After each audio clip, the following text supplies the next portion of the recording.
The vacay has to wait para kay primetime queen Marian Rivera. Tapos na ang shooting niya para sa Cinemalaya film na Balota, pero marami pang ganap sa kanyang series na My Guardian Alien. Paano kaya ang paghahanda niya sa GMA Gala this year? Makichika kay Lars Santiago. Natapos na ni Kapuso primetime queen Marian Rivera ang shooting ng pelikula niyang Balota na intended for Cinemalaya. Kakaibang hamon daw ang ibinigay sa kanya ng pelikulang hatid ng GMA Pictures at GMA Entertainment Group. Tamang-tamang araw na Balotang maituturing niyang birthday movie. Parang dito ko yata na-experience ang lahat ng hindi ko pa na-experience sa buong buhay ko in showbiz. Kaya abangan nila yan sa first week of August. Naku, very excited talaga ako na maka-attend sa Cinemalaya. Maghihintay naman ang bakasyon para kay Marian dahil nasa kainitan na ng taping para sa My Guardian Alien. Thank you. Ando na kami sa peak ng aming kwento na si Venus at syempre si Grace ay nagkabati na at naging magkaibigan na. Pero ang dami pang masalimuot na mangyayari sa ending talaga. Natutuwa naman si Marian sa reaksyon ng mga manunood sa pagiging kontrabida sa kanya ni Gabby Eigenman na gumaganap bilang Seth. Kahantingin ko nga kung saan nakatira yun si Seth eh. Pero nakakatawa kasi after the take, sinasabi sa kanya, susumbong kita sa asawa ko. Tawa lang siya ng tawa. Sabi ko, palagi ka kontrabida sa buhay ko. Sa pagitan ng acting projects, naisisingit ni Marian ang iba pang trabaho katulad ng mga endorsement.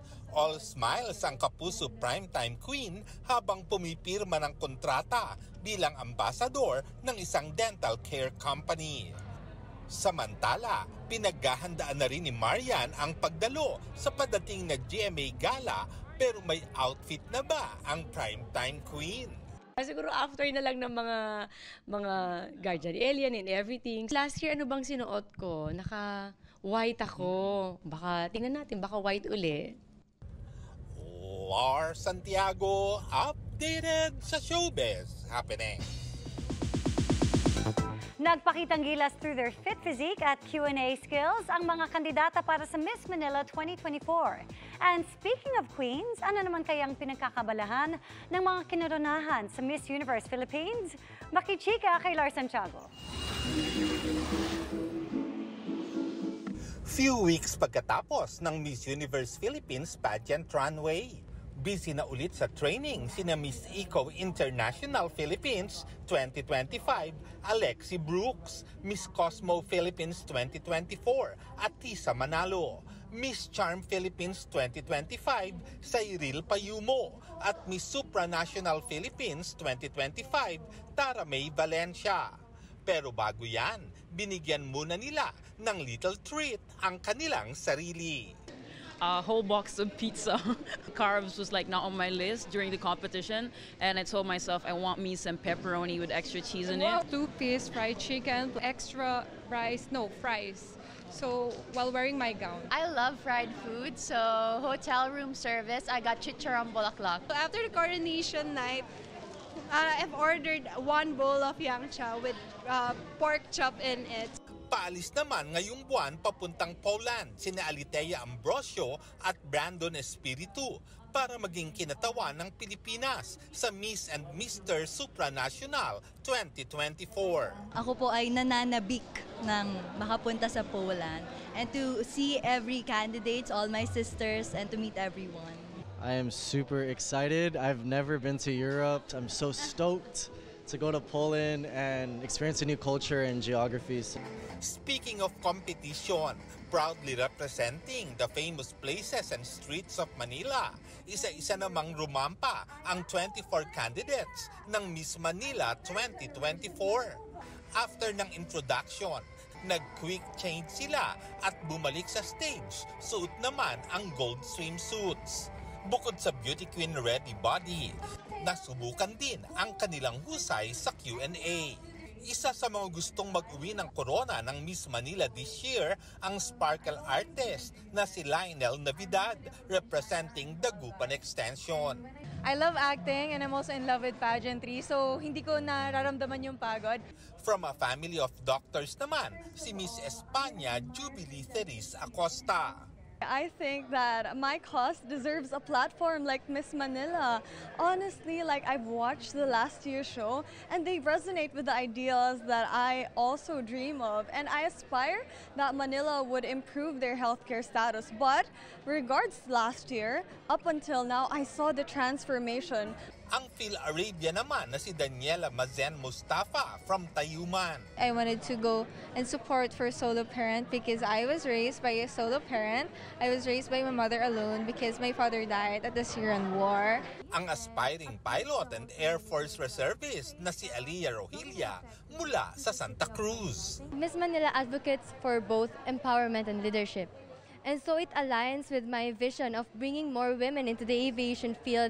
Ilan lang sila sa dapat abangan sa gaganaping Grand Coronation ng Miss Manila sa Metropolitan Theater. Magbabalik as host naman ng pageant si Miss Universe 2018 Catriona Gray with Miss Universe 2022 Arboni Gabriel and Sparkle star Gabby Garcia. At kabilang sa judges, si GMA Network Senior Vice President Annette Gozon Valdez at Miss Universe Philippines 2024 Chelsea Manalo.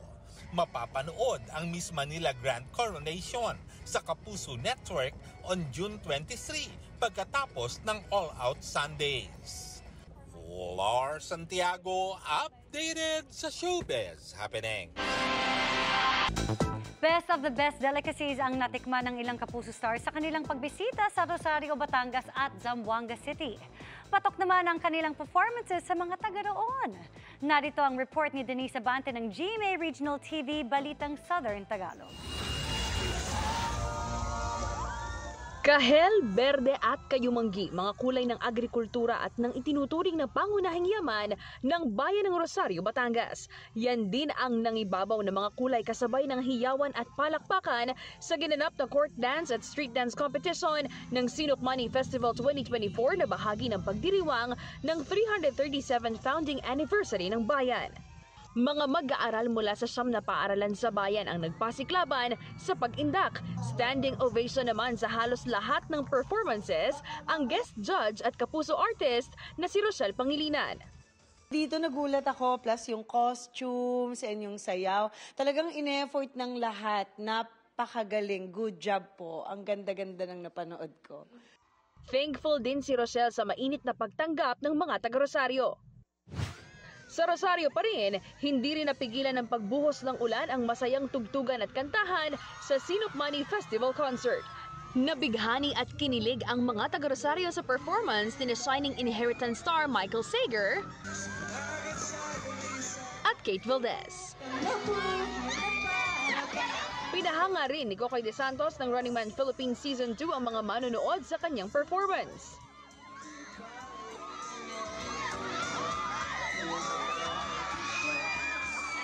Hindi siyempre kumpleto ang fiesta experience kung hindi matitikman ang ipinagmamalaking Sinukmani ng Rosario. Feeling ko bumalik ako dun sa probinsya namin eh. Kasi tawag din dun sa amin, Sinukmani. May cheese, guys. Yung cheese talaga, iba yung impact niya sa taste buds mo. Sarap! Sinukmani! More energy! 10 out of 10. Mga kapusong Zamboangueño naman ang binisita at pinasaya ng cast ng All Out Sundays sa Kapuso Mall Show sa KCC Mall de Zamboanga, Zamboanga City. Isang powerful vocal performance agad ang pasabog ni The Clash 2023 Grand Champion John Rex. Intense singing performance naman ang handog ni Queendom Diva Mariel Osabel. Habang nagpawaw sa singing prowess si Queendom Diva Hannah Persilas.